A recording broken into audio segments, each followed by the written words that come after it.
Tinawag na abnormal ng isang katolikong obispo ang kasalan ng bakla at tomboy sa Baguio City noong Sabado.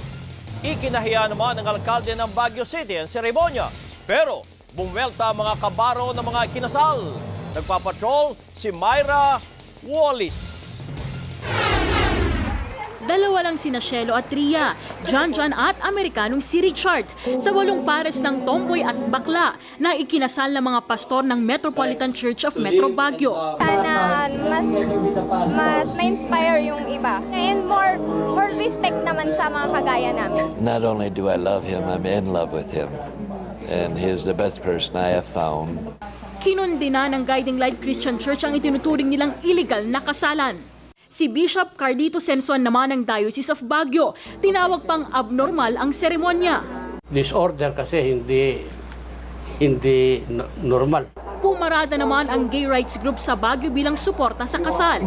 Ikinalungkot din nila ang pahayag ni Bishop Senson.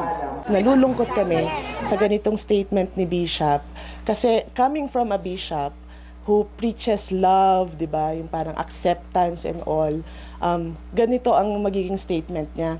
Pero kumampi sa obispo ang alkalde ng Baguio. We feel ashamed na sa ginawa kung tinuloy nila na ginawa.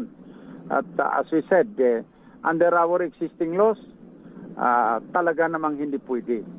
It's not allowed.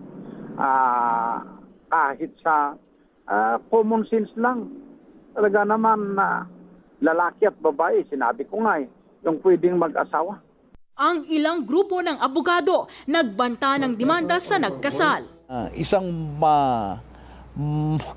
mainit na pagprotesta or malawakang protesta ukol dito sa nangyari. No, dahil sa aming pananaw dito ay hindi tama. November 2003, unang nagsagawa ng same-sex marriage rights ang Metropolitan Church. Pero noong Sabado lang ito isinapubliko. Myra Wallis, Patrol ng Pilipino, Baguio City.